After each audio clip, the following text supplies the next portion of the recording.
Okay, I think we're ready to convene our regular work session for August the 21st, 2018. Troy, are you going to start? Dr. Barnum, hi. Welcome back. Good to see you again. Good evening. First of all, the chief would very much like to be here. He had planned to be here. He forwarded me some opening remarks.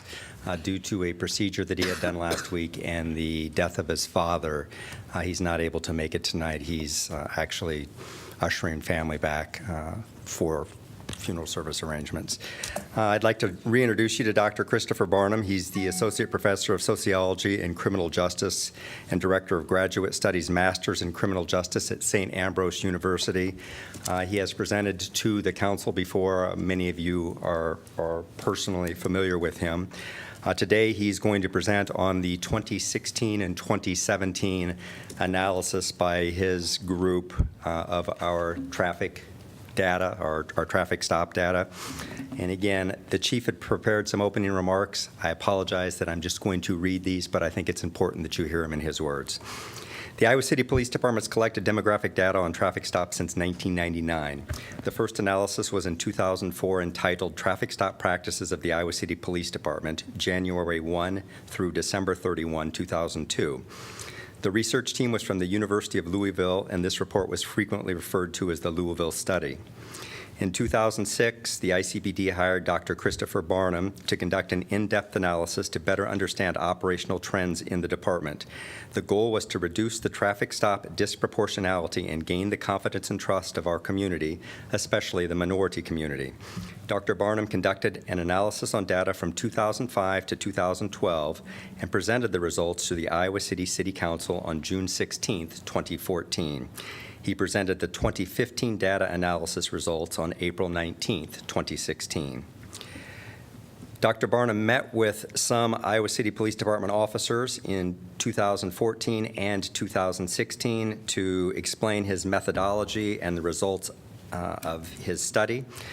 According to then Iowa City Police Chief Sam Hargadine, the officers asked concerned questions and were genuinely interested in the results of the analysis. Concerns nationwide about police misconduct and the perceptions of police by the entire community do weigh heavily on the minds of the officers. It is my belief that the Iowa City Police Department officers continually strive to improve the ways in which they serve. In 2015 and 2016, ongoing professional development included training specifically on race-based traffic stops, implicit bias, and diversity. In 2006, ICPD officers received training in diversity, discrimination, and cultural competency. Titles of some of these classes were Affordable Housing Conference and Working Together in a Diverse World. All officers received training in fair and impartial policing and bias-based policing via online courses. In January 2017, Police Chief Matherly was hired and immediately implemented a strategy to address disproportionate minority contact. It consists of three components. One, education and training. Courses in cultural competency increased from 257 hours in 2016 to 1,132 hours in 2017. Additionally, a $450,000 grant was obtained to address gender bias in police work, specifically investigations. Two, community outreach. While the ICPD continues a tradition of successful community policing strategies, the department has enhanced its problem-oriented policing and increased involvement in social organizations and community groups. The goal is to educate the public and continually reassess what the community wants and expects from their police agency. And finally, number three, deployment of resources. We continue to develop robust intelligence systems so crime trends can be quickly identified and communicated to patrol officers. To simply saturate minority neighborhoods, stop drivers for minor violations, arbitrarily search vehicles for weapons and drugs does not statistically produce more results than stopping white drivers. Such tactics do nothing more than erode trust within the minority community. Instead, officers are encouraged to conduct traffic enforcement in areas where high crash rates occur and address residents' traffic complaints.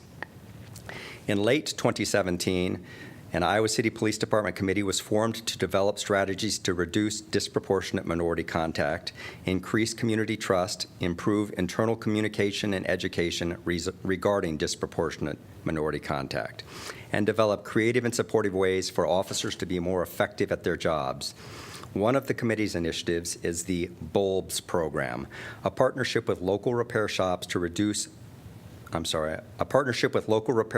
help those who cannot afford to repair burnt-out lights on their vehicles by replacing the bulb for free. Such a program can have positive impact and alleviate fear that drivers may get stopped for defective equipment and have their vehicles searched. Emphasis has also been placed on the recruitment of minority candidates for police officer positions to more accurately reflect the racial demographics of the Iowa City community.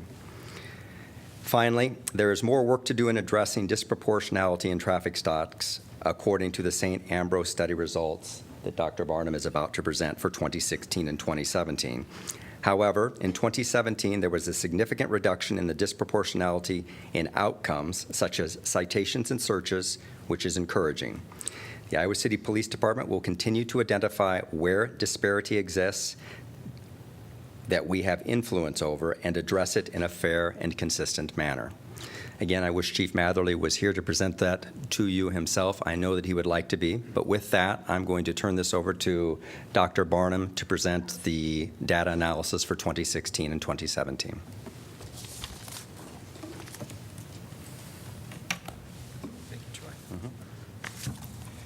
Thank you for having me here tonight. I'm Chris Barnum from St. Ambrose, and I will present the data that we've been collecting.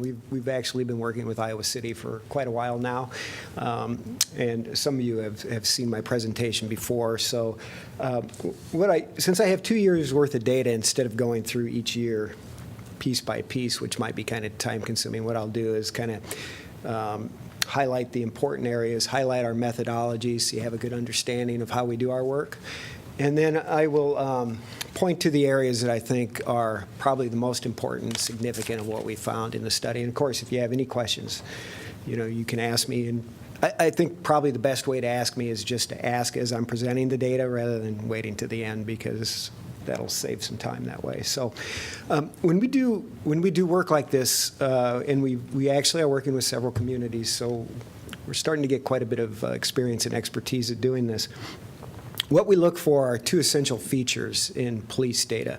So when you do an analysis like this, what we do is we kind of divide it up into two basic processes. The decision to make a stop is the first one, the officer's decision to make a stop.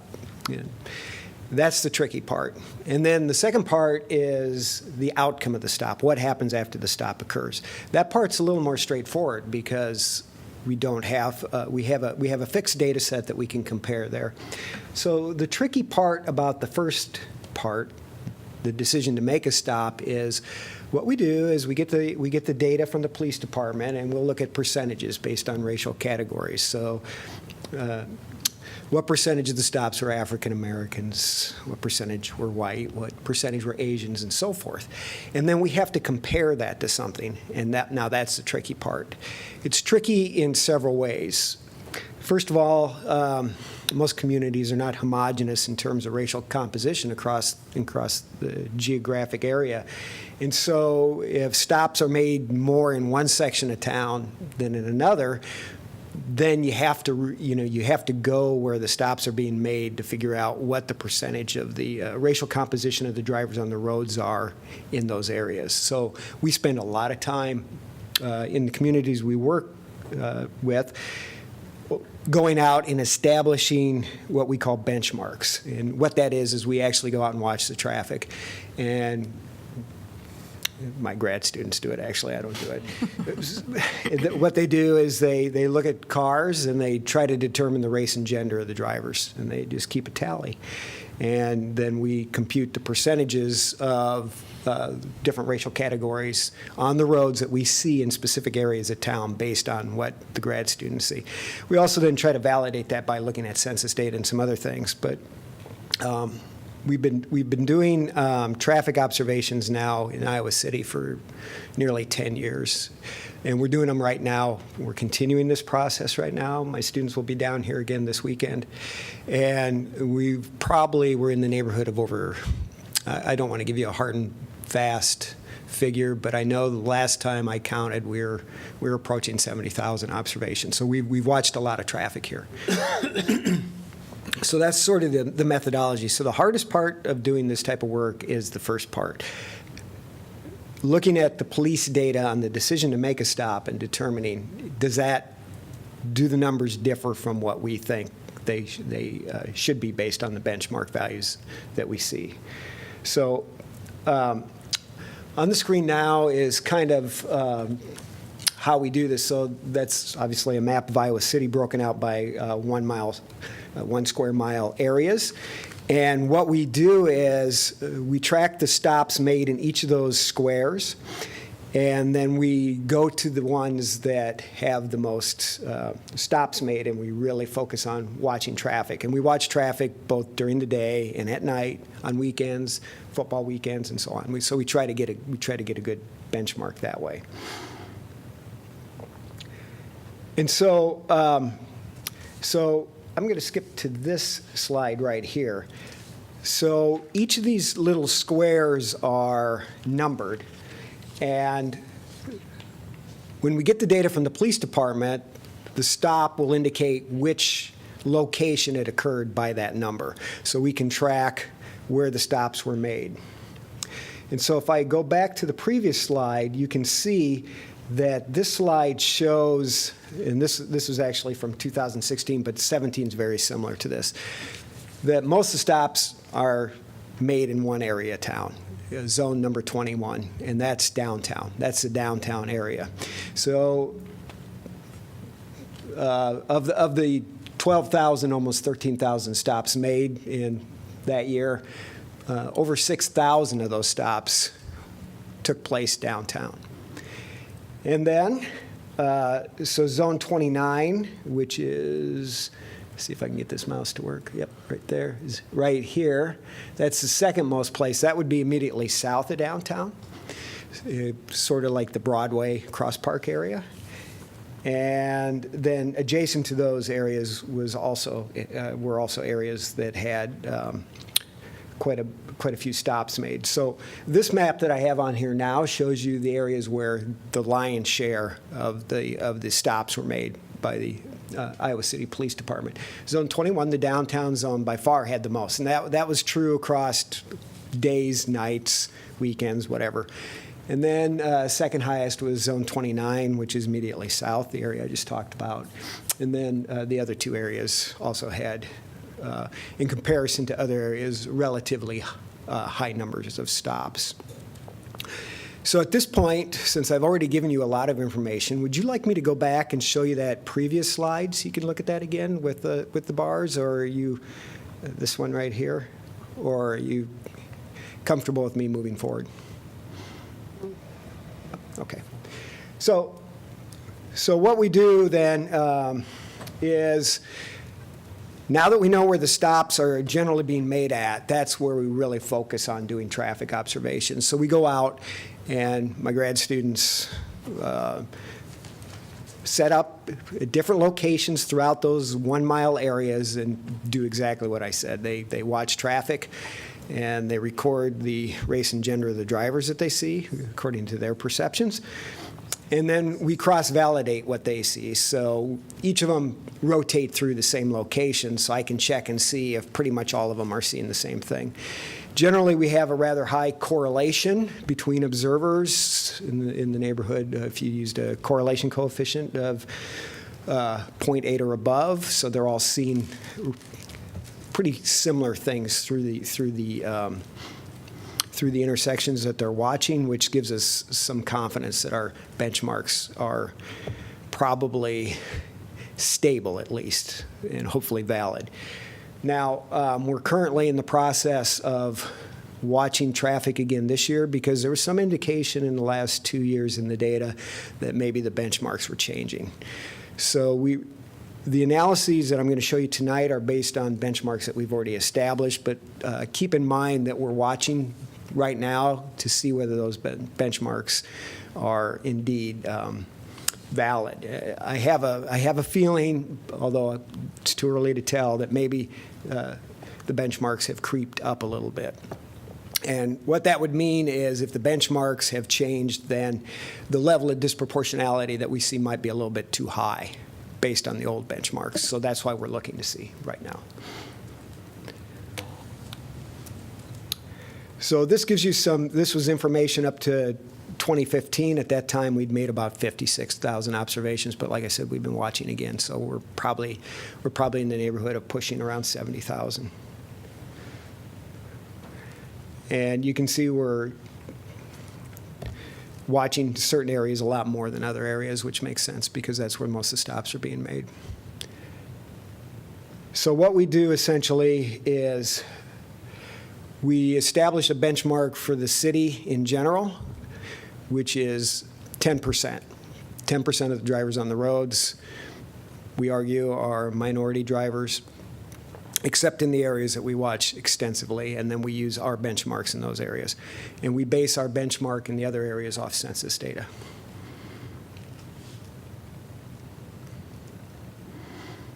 So in areas that we've watched, and again, these are subject to change because we are currently updating. During the day in the downtown area, this slide breaks out actually what we saw. So our benchmark there indicates that it's 7% of the drivers were minority drivers. We usually won't go below 10%, so we use 10% in the analyses. And then at night, it changes. So we saw more minority drivers on the roads at night than during the day, which is typical for what we find when we look at this across different communities, at least in Iowa. And so in the downtown area, our benchmark is about 18% at night.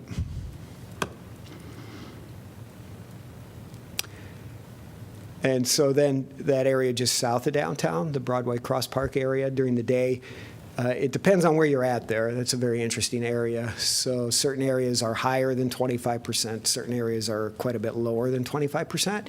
But an overall average for that square mile area is about 25% of the drivers on the roads there are minority drivers. That's during the daytime hours. And then at night, it bumps up to about 32%, so about a third of the drivers. So zone 30 would be the area immediately east of the Broadway area. So as you move east from there, both days and nights, our benchmarks are at 17% for that location. And then 28 would be the area immediately west of the Broadway area. And that, what we found there was about 14% for both days and nights. So now it's a simple matter. Statistically speaking, what we do is we take the police data, compare the stops made in those zones percentage-wise to our percentages that we say are on the roads, and any difference is known as disproportionality. So disproportionality, just as a word of caution, doesn't necessarily mean bias or that the police are doing anything wrong. It simply means that there's a difference between the percentage in their data and the percentage in what we say the benchmarks are. It's possible that there could be due to socioeconomic reasons, there could be differences in driving populations in terms of equipment violations on cars and so forth, which could lead to disproportionality. So there is a possibility for legitimate reasons for disproportionality to occur, but bias is also a possibility. So it's the whole gamut. Y'all with me? And then this caveat that one thing to really keep in mind about when you're observing traffic like this is that essentially we're taking a sample of drivers on the roads as we're watching, and like any sample, there's sampling error associated with that. So our benchmarks could be off by a couple points. And so that's why when I analyze data like this, I don't get too hung up on the absolute difference between percentages. What I like to look at are changes in data, and then I really like to look at individual officer data and see if any individual officers are different than the others. I think that gives you a better idea of really what's going on. And so those are the things I'm going to highlight in the data here. So just briefly, I'm going to run through these slides fairly quickly. Please stop me if you have any questions. This was 2016. For days, you can see the same pattern occurs that I just showed you for the for the entire department. Most of the stops are made in the downtown area, followed by the other areas. You'll notice, so they make a lot fewer stops during the days than they do at nights. So they make a lot of stops at night, relatively few stops during the day, but the pattern of where the stops occur is very similar. Okay, so this slide then shows disproportionality based on the zones where most of the stops are being made at. So the red bar represents our benchmark, and the blue bar represents the percentage of stops made by the police department. Anytime that the blue bar is higher than the red bar, that's disproportionality. And so when you look through this, you say, well, there's a fair amount of disproportionality in a couple of these zones. So if you look at 30, for example, you can see that I'll make sure here we are, I have to do it this way. So you can see that the blue bar is quite a bit higher than the red bar. You also see that right here in zone 27. But if I go back to the previous slide and you look, and you see zone 27, relatively few stops are made there, right? So all this, the lion's share of the stops are being made in zone 21. And if we look at the disproportionality there, you can see it's much lower. So, and this is what we found for all years of the data. Pretty much every time we look at Iowa City, we see this. In the areas where a lot of stops are being made, it tends to have lower levels of disproportionality, which is a good thing. I mean, that shows that, the areas where they're really concentrating their traffic enforcement, they have lower levels of disproportionality than the other areas. So zone 29 is the Broadway area right here. And get my mouse to work again. So zone 29 is right there. And there's relatively low disproportionality there. So in the two areas where a lot of stops are being made, the level of disproportionality is fairly low. And just to give you a highlight of what's coming, we found the same pattern in 2017. So 16 and 17 very similar in this way. And then nights. Here's nights. So you can see they made 10,000 stops on nights. They made about 2,500 on days. So they make a lot more stops during the night, but the pattern of where the stops are being made is very, very similar. And again, that's the same for 2017 also. And then the disproportionality. Again, we see, so there's disproportionality in zone 27 and 30 again, same as we saw before. And you'll want to pay attention to 21 because that's where most of the stops are being made at. Lower levels, comparatively lower levels of disproportionality in 21 and in 29. The two areas that we really look at closely, there's lower levels of disproportionality there. And if you go back, and so if you look at 30, you can see the bar is pretty small there on 30. So not too many traffic stops being made there. But Dr. Barnum, and just to look at the two bar charts you have there, there seems to be a pretty clear difference in pattern from day to night in terms of disproportionality. The difference in police stops versus what you're expecting by the benchmarks is much greater at night, right? I would say that there is more disproportionality at night. Yes, I think that's right. Especially in the areas where fewer stops are made.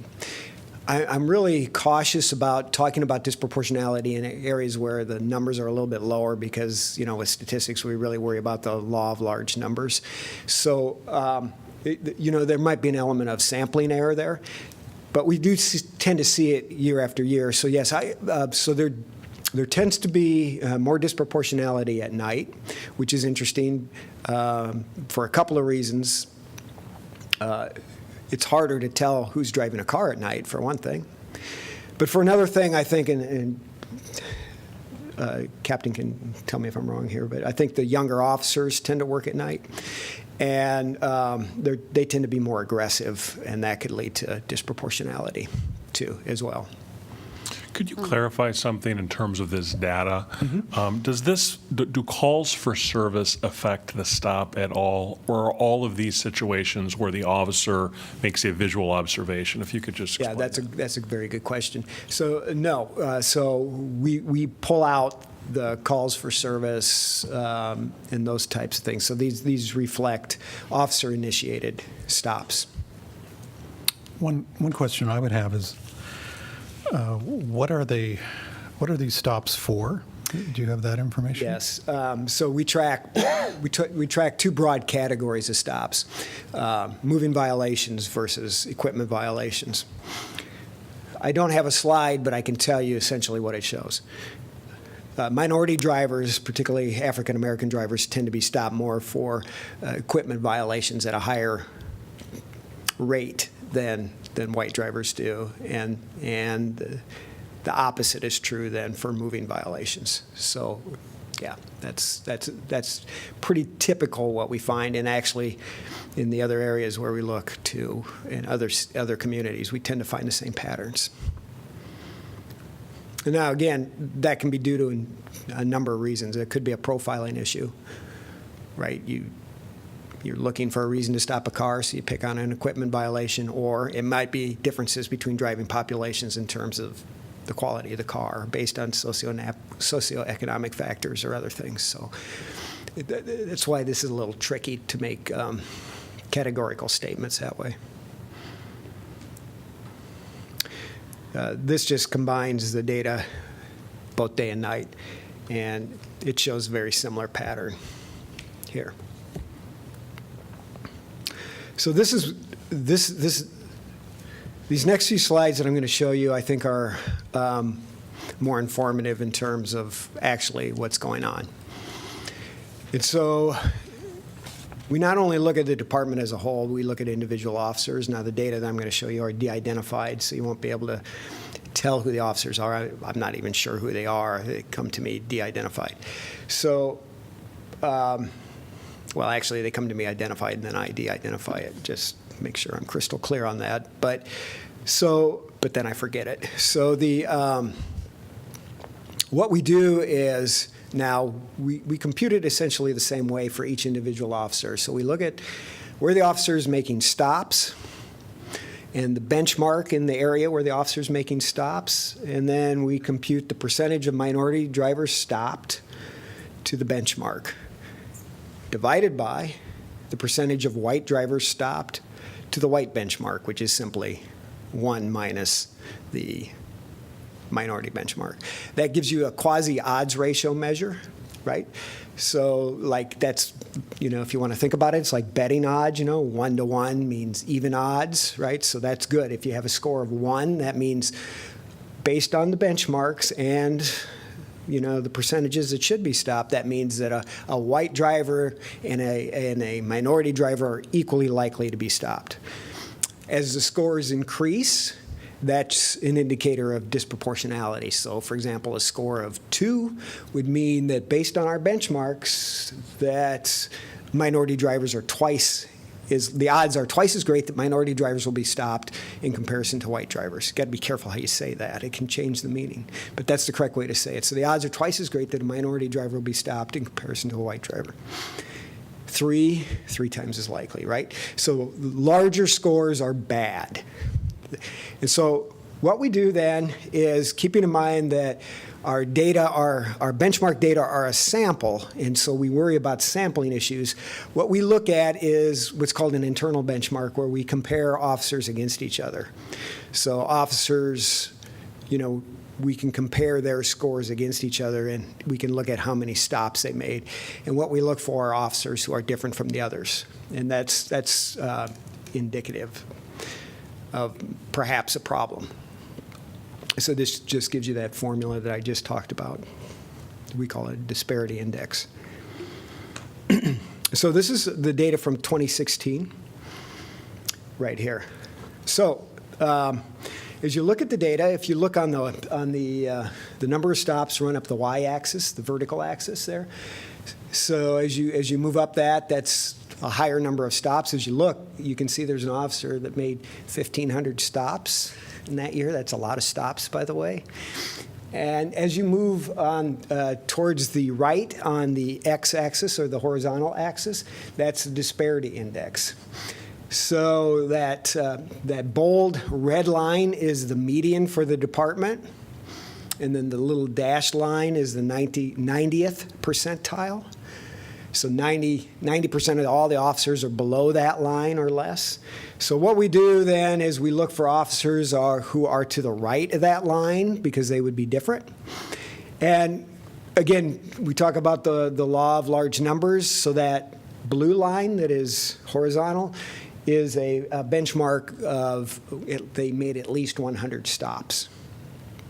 So we really don't pay too much attention to any officer that is under that 100 stop mark because it really, especially if they're making stops in lots of different areas, that really could be sampling error. But once you get over 100 stops, the data become more stable.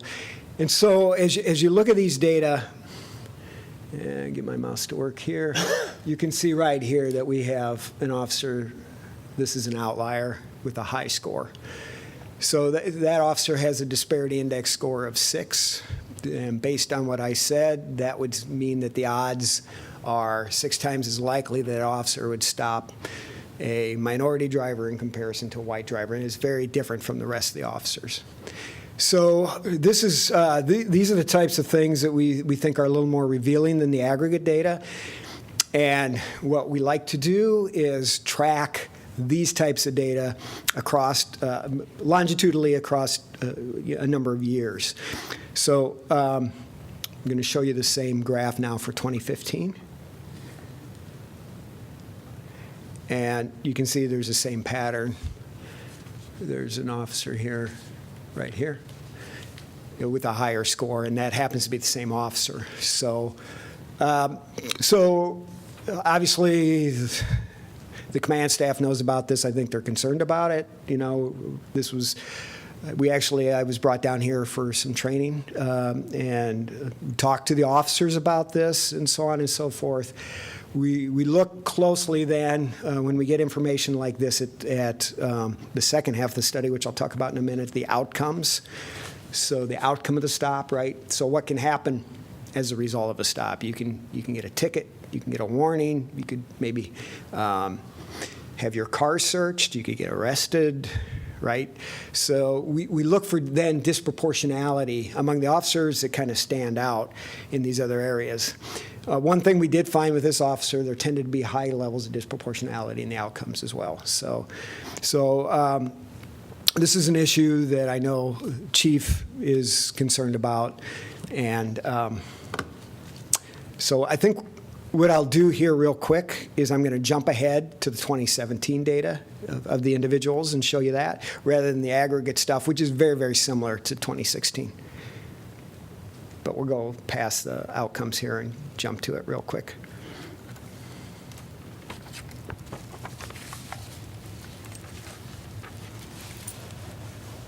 So these are the index values for 2017. And although there is an officer out here that has a relatively high score in comparison to the rest, it's not the same officer. That's a different officer. And the score, the values, if you look on the axis, the x-axis, you can see that the scores are actually lower. They're down around 4 instead of 6. So, but this officer, the officer that's making a lot of stops, is constant across there. That officer has low levels of disproportionality. So 2015 and 16, we saw an officer with a high level of disproportionality. 2017, that officer's numbers, that officer now is one of the many dots instead of standing out amongst the others. So that's where that's at.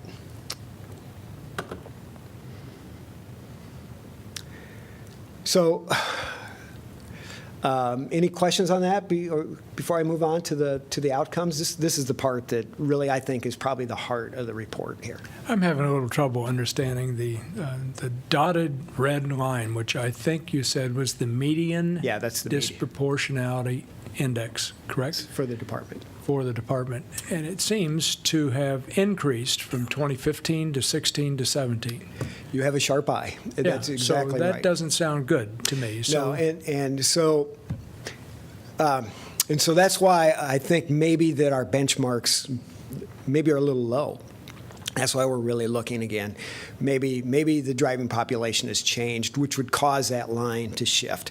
So you notice that all the officers the grouping stayed the same, Mary. So, I mean, they're all kind of the same, but the line moved, which would indicate, it would be kind of unusual for everybody to stay the same and increase in their disproportionality. So I think maybe that our benchmarks are a little low. So that's why I say the takeaway isn't so much what the numbers are, the actual numbers are, but the pattern. It's the pattern that's important that you look at. But you're absolutely right. Yes, that the median value has creeped up every year. Yep, that's correct. Are there any Department of Justice standards that can be identified that we should shoot for? In terms of like these individual scores? Well, disproportionality. I mean, have they identified any sort of that we can sort of link up with in terms of national standards? Well, the problem with this part of the work is that in the literature and if you look at the Department of Justice, the big problem is the benchmark issue. Everybody knows that the benchmark is problematic. I think the way we do it here is about as good as you can get, actually watching the traffic, but admittedly, it's not perfect.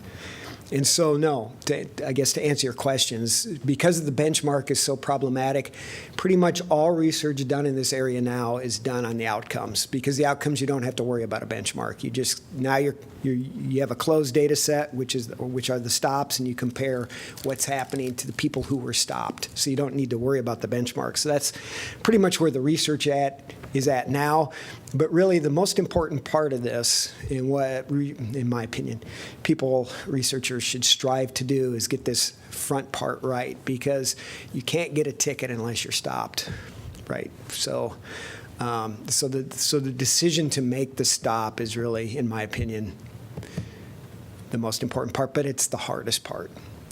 And so this isn't perfect, I guess that's the takeaway, that we could be wrong on our benchmarks. I don't think we're way off, but we could be a little bit off, which could explain numbers changing like that.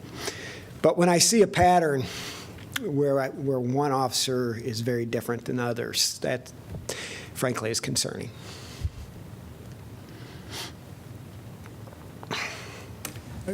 I'd say last year, if I remember correctly, Chief Matherly indicated that he was taking these results seriously and was going to try to work with the police officers to get the disproportionality down, Yeah. especially for at least one or maybe two or three officers who were pretty high far to the right on your graph. Yeah. And it sounds like he succeeded in Yeah. that. Yeah. Okay, anyhow. No, I would agree with that. I know he's taking it seriously. Based on my conversations, he's had me in to present the data. I present these same graphs to the officers. The officers know who these dots represent. I think they know what this means. If you're showing up in a spot where you shouldn't be, I mean, I hope they understand that. I'm pretty sure they do. So, yeah, I think... I really credit the Iowa City Department and the other departments around the state that are doing this, because they're really doing this on their own. They're sticking their necks out. Most departments won't do this. Several of them won't even talk to us. They don't want to know. And so this is really commendable by these departments that are doing it. So I really do applaud them, because they really do care about it. Do you have the, within these quadrants, very specific information in terms of where the stops are taking place, like a given intersection, No. things of that sort? No. So I don't have access to the so the data I get doesn't have the XY coordinates, which are quasi longitude and latitude designations. So now mine are grouped by these areas. So the best we can do is the 1 mile area. So for example, the officer who was the outlier in the previous two slides happens to work in an area of town that has a relatively small area of high minority concentration, but he doesn't just work in that area. He works a large geographical area. And so the officer, what that indicates to me is probably spending time in the area where the minority residency, the high minority residency is at. And when I speak to the officers, I always say, well, why do you do that? I mean, that's the question I ask. I get a variety of answers for that. Some, are better than others, but and it's a legitimate question. It's a legitimate policing question. It's a question that the community should talk about.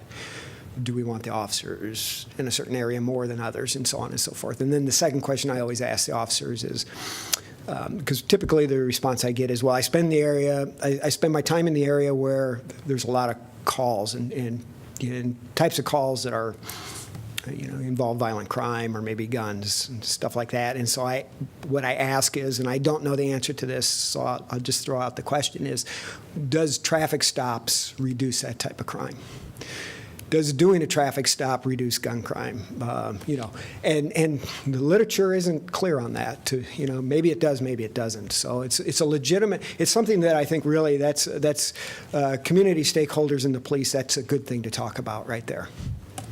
That's where this type of work I really think should lead to, is that discussion. Conversely, if we get the reduction in disproportionality, is there any empirical data on the reduction of crime in the sense of more community buy-in? Yeah, none that I'm aware of. That's very interesting. No, I haven't seen where lowering levels of disproportionality has lowered violent crime. It may exist. I just haven't seen that literature, so I'm not aware of that. In the cities you've worked, have you seen any patterns with respect to just the absolute numbers of stops go down? Yes. And what may be the reason for that? So I don't think I'd be speaking out of turn to tell you that Davenport has had that issue. We work with Davenport. That's our home base. And they have seen a precipitous drop in the number of stops made since we've done the study, from 12,000 down to 6,000, roughly. And my personal opinion is that could be a morale issue on the police department. I think it could be, now again, I'm just giving you my opinion here, right? It could be that the officers are like, well, I'm out here working and my work's being scrutinized, so I just won't make any stops because of that crazy professor over there at St. Ambrose. So, and that concerns me, actually. I think that's something to really be concerned about. I talk a lot to the chief over there about that, and it is an issue. There's no question about it. Because to me, I appreciate the focus of your research, which is not really looking at that issue, but that's to some degree where I'm coming from, is how can we just reduce the number of stops? I don't want it to be for the reason you were describing, but to the degree we can drop the number, whether it's improving our roadway design so that there's less likelihood that someone would be cited for a moving violation, getting all those equipment-related stops handled in some other fashion. So we just drop the number of encounters by dropping the number of stops. So when their stops drop there, now I haven't done their data for this year yet, the level of disproportionality remained relatively the same, but the absolute number of stops went down. So I think one area when anyone asks my advice about this, the police should shoot for is fairness. So what the police departments should try to get away from are the fishing expeditions where, okay, this guy looks suspicious to me. I don't really have any reason to stop him, but taillights out, so I'm going to stop to find out who this guy is, and while I'm up there, maybe I'll ask him, can I search your car? You know, those types of things. So, which actually can be good police work in certain circumstances, but if you're doing it disproportionately to one group at the expense of another, that's bias. So that's the type of thing, really, that I would hope would come out of this, getting away from that sort of thing. So I know Maz has a question she'd like to ask, and then I'm very conscious of the time. Yeah. Yeah, no, I'm going to be very quick, really. I just want to, you brought a very good point on Rockney, too, and that was all the time while you're reviewing this was like my thinking. Maybe you cannot answer this question, but the police department can. When I saw the number of stops generally, I just find out that there is a lot of stops somewhere and low stops somewhere else across town. And I saw this is supposed to be equally everywhere if the police are going around town equally. That's giving me a sense that the police is spending more time somewhere else. So beside downtown, I guess, as you brought the Broadway, and they're spending more time there, which is not supposed to be. Why they spending more time there? That's my question. They supposed to be, the police supposed to be really driving equally around the city to make sure everywhere is okay. But he just spending time in front of the minority people. That's why you're getting all this, stop for minorities, I guess. This is really good questions we want to ask the police department. Why the police is doing that? And I'm going to end up, this is biased, too. Sure. Dr. Barnum can pull that map back up, but the areas where there are the majority of the stops, minority population aside, are also the arterial streets. So they're the downtown block. They're the block just north of downtown, so between downtown and Interstate 80 on Dubuque Street. It's the block south of downtown that you're traveling out. I don't disagree with what you're saying, council member, as far as certainly the Broadway area, and you're talking about minority population there. But the areas that he has pulled up here are basically the downtown area, the arterial streets approaching from the north from the interstate, the arterial streets going south from the downtown area down to Highway 6, and then Highway 6 where the highway's out east and west. So it's not just the neighborhoods, and I would disagree with you in that each neighborhood should have the same amount of stops, because there isn't the same amount of need for public safety enforcement for traffic control if there's 1,000 cars that are using any particular street downtown over a course of an hour, and there's 2 cars out in a particular outlying neighborhood that are using the streets for that same hour period. So it's driven also by a bunch of other things, volume of traffic, alcohol-related offenses, things like that. And what we're trying to do is make sure that what the chief is trying to do is make sure that it is being driven by public safety concerns and traffic concerns, and that it is not being driven by disproportionate minority contact. And where he's identifying that, or where he's even suspecting that, he's addressing it both on the officer level and with the redeployment of resources. In the remarks that I spoke to you about at the beginning, he talked about data-driven enforcement. One of the grants we're participating in is just that. One of our officers is tasked to the Justice Department and is trying to better allocate police resources, not just ours, but come up with a better model of allocating police resources that is data-driven, not just, boy, I think that this particular group of people or this particular neighborhood is involved more in crime, so therefore I'm going to go on the fishing expeditions that Dr. Barnum referred to. We are trying to move away from that, and we're trying to participate in programs that show us how to do that. I don't know, but what I'm looking here is fairly enough, if I understand it right. 29 is south downtown, 13 is north downtown. Am I right? Yes. Yes. Okay, then what's the difference?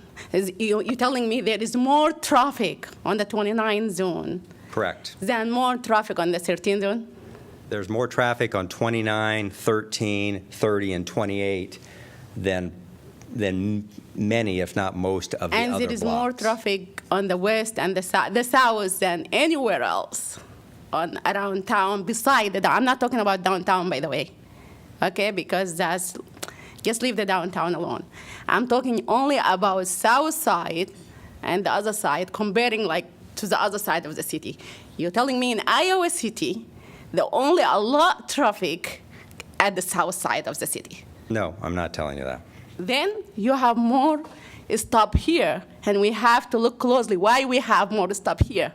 My guess is that, as he said earlier, if I understood him right, the police spend more time there. And why? That's the question. What do we have there so they can spend? We have minority people. That's the only thing that I know. If I could, I think in Yes, the sir. interest of time, it would be good if, once Chief Matherly returns from, recovering, if he could provide us with a short report addressing this question that Maz has raised, so that we can get a, direct answer from the chief on it. I think it'd be very helpful. And your response was very good, Troy. But, it's a good question. We need to understand the particulars involved. Dr. Barnum, you're doing a great job. I wonder if you could just kind of give us the punchline here. Yeah, I can. So the punchline on the outcomes, again, the outcomes are what happened to you as a result of the stop is, so citations, the level of disproportionality is decreasing. It's almost at 1 now, which means even there is no disproportionality. Arrests, so that number has come down over the years, as you can see from this graph. So the disproportionality in arrests is decreasing, so that's good. Search requests, there was some issues with the officer's understanding of what a search request was. I could spend a lot of time on that. I won't.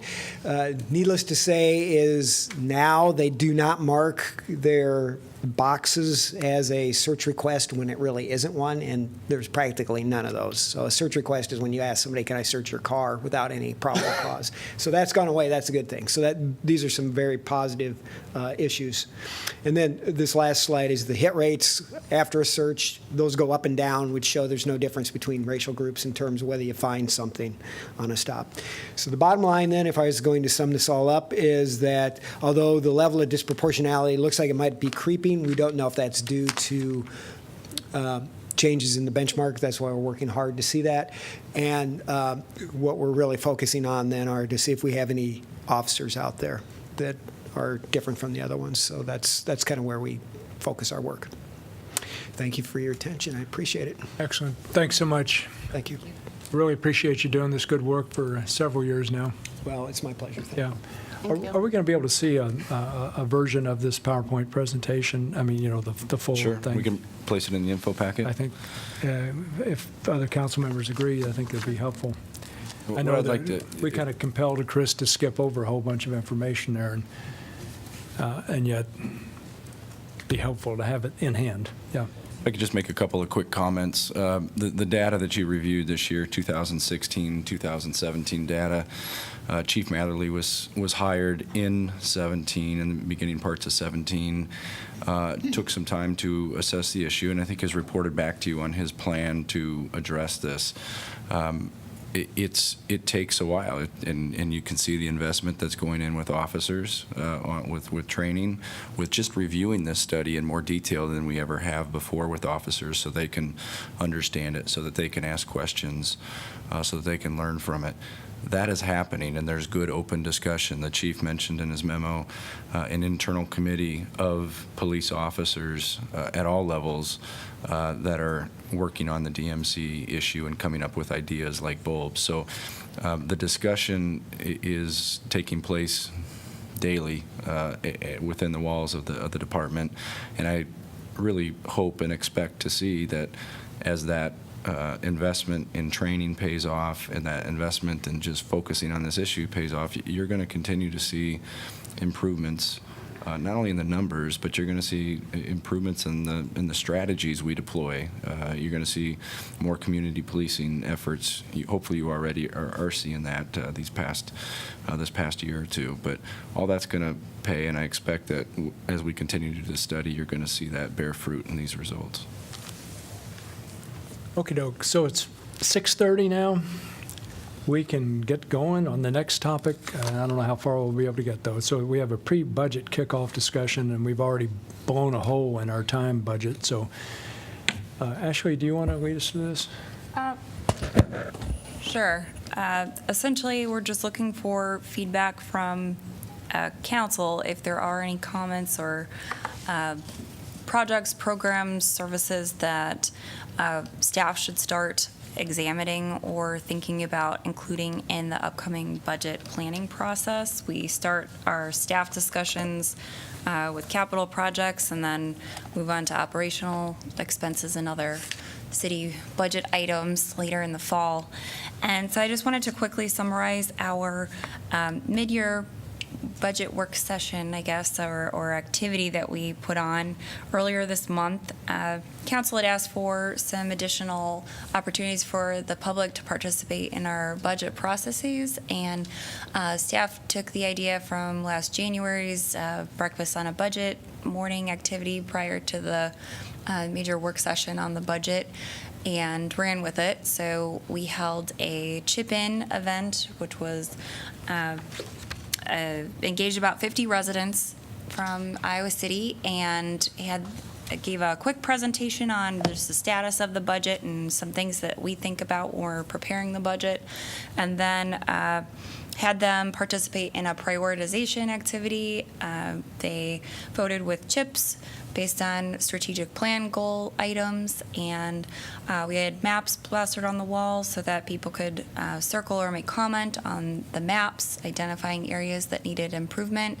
And we also had an area for them to submit specific comments and ideas. So it was a busy night, and we got a lot of feedback. We also had an online platform. We received almost 600 responses. So there were over 900 so open-ended responses that I'm still working through as comments for what people would like to see. So I did give you a summary in the packet. The top three, though, we identify the strategic plan top goals, and so what the people who have participated indicated to us their top goals were advancing social justice and racial equity was number one as a ranking. We had fostering healthy neighborhoods throughout the city of Iowa City. That's our strategic goal number 3. And then number 1 was promoting a strong and resilient local economy. That ranked 3rd. So I'll just note those couple. We also have overall our general feedback, what we received from residents who participated in person and in the online survey. Top areas of focus, they'd like to see streets and infrastructure, really taking a focus on our streets.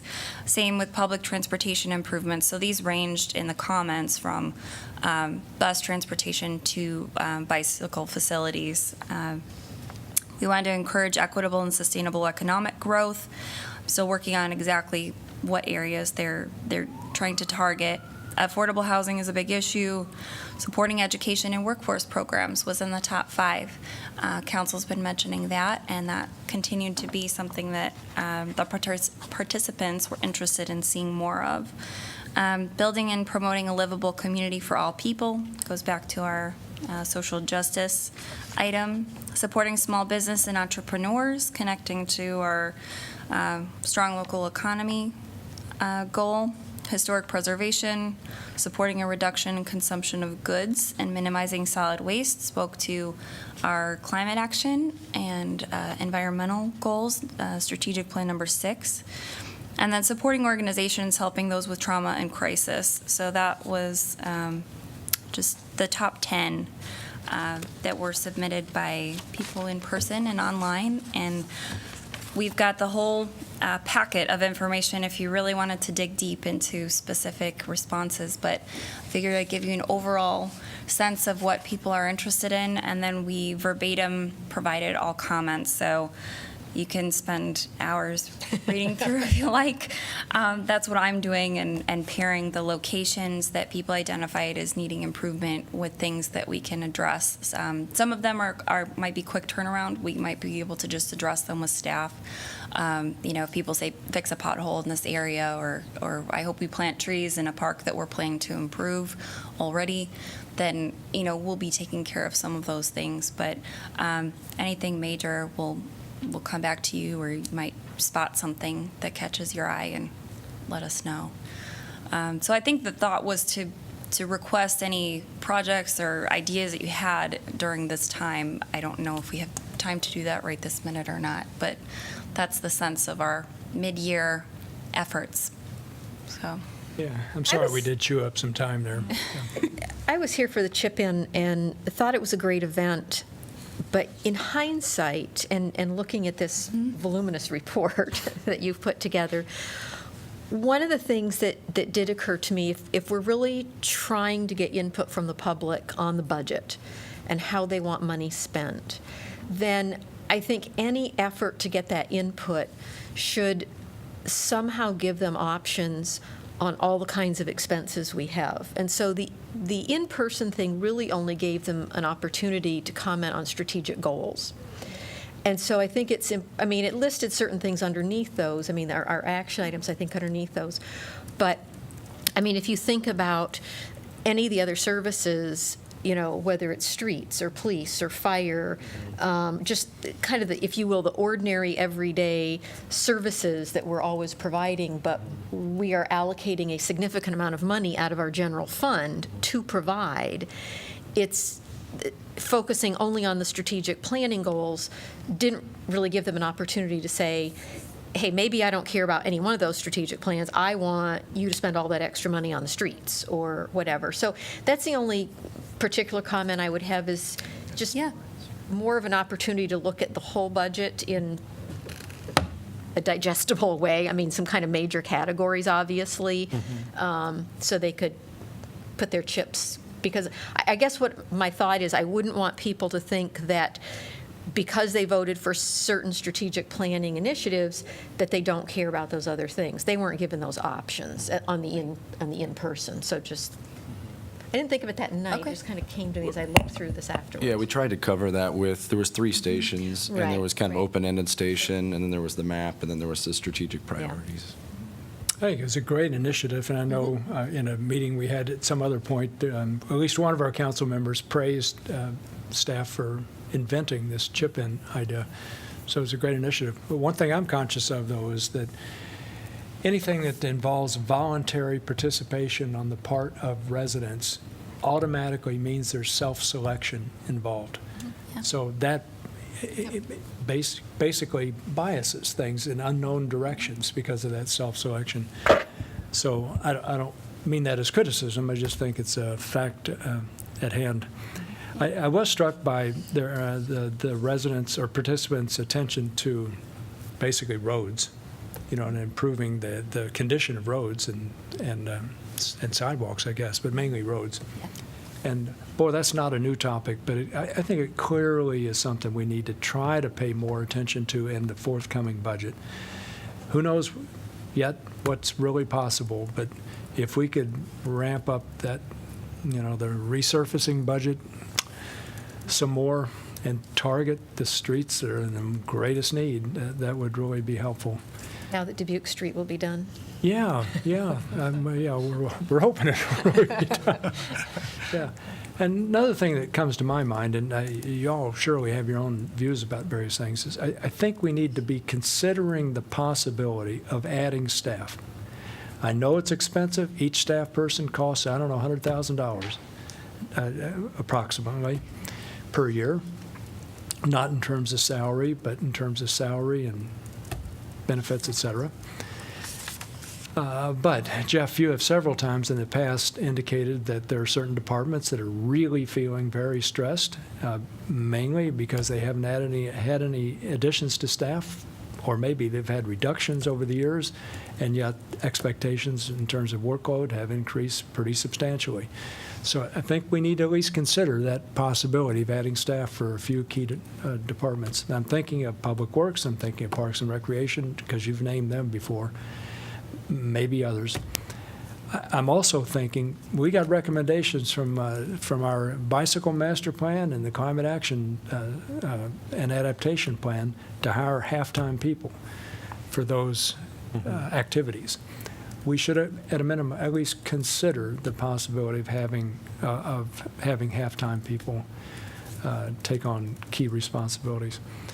I'm not saying we got to do it, but I think we should consider those possibilities. We could spend another 3 or 4 minutes on this if any of you have any. Well, I just wanted to quick briefly feedback topics. comment on the chip-in. Obviously, with any public participation, there's always difficulty in terms of there's a lot of things that the public doesn't see on a day-to-day basis in terms of the competing priorities. But that said, I'm really viewing this process as sort of our initial pilot to try to get this process Yeah. in. Yeah. And all I'm really looking for is that even though there is a self-selecting process, hopefully we can do some additional outreach, that we can maybe pick 1 or 2 trend lines and then come back and say, in a meaningful way, this was affected by the public participation, because a lot of times people thank us for spending the money, and I think, why do you thank us? It's your money, right? We're just the trustees for that, and it is their money, and so I think to get that input and for them to say, hey, this resulted from that process, I think would be really helpful. Thanks. I think as Jim talked about the roads, I saw that, and then also was public transportation improvements. I think a lot of these responses, of the 600 online responses, really highlighted some of the things we've talked about that we need to do and that we're planning to do. So I think increasing the budget for the roads, and then with the transportation study and looking at that, and hopefully, if we need to, putting more money into the different routes and more buses. So I think that was important. At some point, that seems Right. to be in the works, but we'll have Right. to see the results of the transit study to have a clear idea about that. Right. Yeah, it caused me to think about terms of toolkits, kind of this question of how it's so difficult to prioritize budget. But if we had, as we do with equity, an equity toolkit, if we had a toolkit related to sustainability, to questions of livability, which all, of course, would need to be defined. It's a very broad concept, but how do we look at these things in terms of achieving these goals? What would be, the most cost-effective way of implementing them? Okay. Any other comments? If I could just wrap up with, if council members have specific projects that you want us to consider as staff going into the budget, if you could let me know, I can always aggregate those and report back to you so you know what everybody has offered. But it is a lot easier for us to make those considerations in September and October than it is in January and February. And I know things change and something's going to come up in January that you can't anticipate now, but to the extent that you can anticipate those, please forward those on to me in the next couple of weeks, and I'll aggregate them. I'll push them back to you all. You can decide if you want to discuss them more or not, but that's really helpful for us. All right, we're going to have to disband our happy crew briefly here. We're going to have to come back to this after the formal meeting, right? So we will pick up with the possibility of increasing hourly staff wages and then move on to the rest of the work session agenda after our formal meeting. Okay, so we're done for now.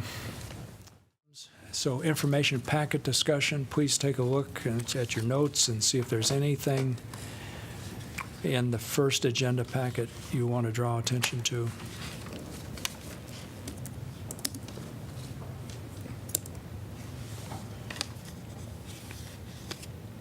Which one was that?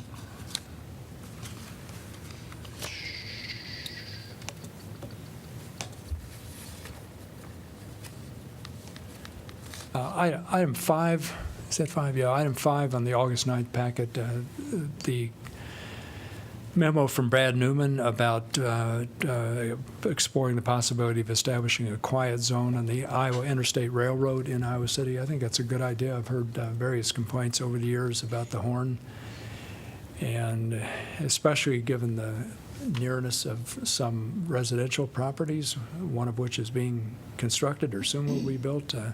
I think it's a good idea to look into that. Anything else on that packet? I don't want to rush y'all, but, I want to get some dinner. All right, temporarily moving on. August 6th, anything in that packet? 16th, you mean? I'm sorry, 16th. Well, I think let me start with item 5, pending work session topics. Given our vote tonight on on 12 Court Street, I think we need to pin down a time for a work session discussion about height bonuses. I had mentioned earlier the possibility of doing that prior to the end of September.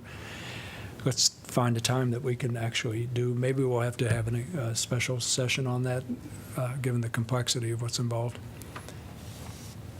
I think we also should just kind of get ahead of the game and put on the pending list a topic with a name kind of like this: review the downtown historic property inventory and consider how to proceed. I know it's in the works. We'll get it sometime in the next month, 2, something like that. We could get it on the list. And that'll work its way to you through the Historic Preservation Commission, but we can add it. Yeah. Yeah, so I don't want to be jumping the game there. I know we're going to end up discussing it. Any other items on that packet? Well, on IP5, the pending work session, Yeah. earlier tonight, there was this question of, on narrow streets and how to address the parking. And I'm just looking at some of the strategic plan items requiring initial city council direction. We have one where there will be review of the preliminary traffic accident analysis and a related set of recommendations, and we'll hear from Professor Jody Plummert. I'm wondering if we might be able to fold discussion of this topic into that.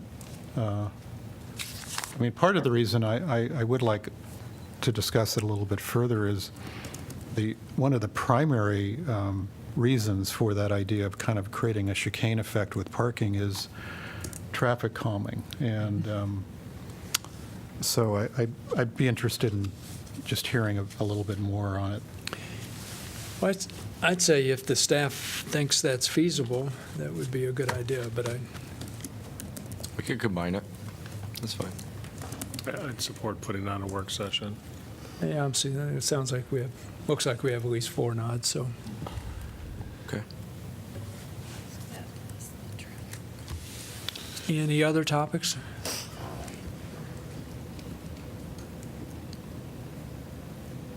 All right, I'm going to move on to the last item, council updates on assigned boards, commissions, and committees. We could start with John and move to the left. No, I had ICAD. I mentioned TEDx. I think that's something we're think about going to or watching one of those sites. City of Literature will be meeting soon, so I'll have an update probably next meeting. There's a whole bunch of writers in town from the International Writing Program. All their new fellows are here, and I was talking with Chris Merrill. I know this isn't City of Literature, but it's very close. I was talking with Chris Merrill yesterday, and he was raving about this cluster of fellows, and I had already looked at their bios. It's a really impressive group of writers. A lot of smart people in Iowa City. Maz, you have any update on boards or commissions? Yeah, we have a meeting by the end of the month. I will report next time. Yeah. Okay. Pauline? ECICOG will be meeting August 30th. Unlike the rest of you, I will have the opportunity to be able to see Tracy and continue to see Tracy at the meetings, which will be great because I just love her and she's always smiling, great person, so that'll be good. I attended last Tuesday the Iowa City Community School District Board meeting. I've been just trying to keep up with them, and especially when they're talking about their boundaries, and there was some concern about their school pairing. But unfortunately, last Tuesday they were missing 2 of their members, so they had their board meeting, but they didn't have their work session. So they didn't have a discussion about that. But I know they keep saying that integration and equity is important, but this school pairing is kind of a unique idea and has a lot of pros and a lot of cons. So they'll continue that, and we need to keep an eye on that. Yeah, it's a pretty important decision they're making, whatever the decision ends up being. Thanks for going to that. I only have one thing to report. This month's Convention and Visitors Bureau board meeting was canceled because too many people reported they wouldn't be able to attend. So I don't know, Josh is kind of scratching his head. What's he going to do? But that's the only report I have, other than to say that I'm working with John Lundell and Terry Donahue to have another sort of mayor's meeting. We try to do this once every 3 months. We are continuing to make progress on the Access Center.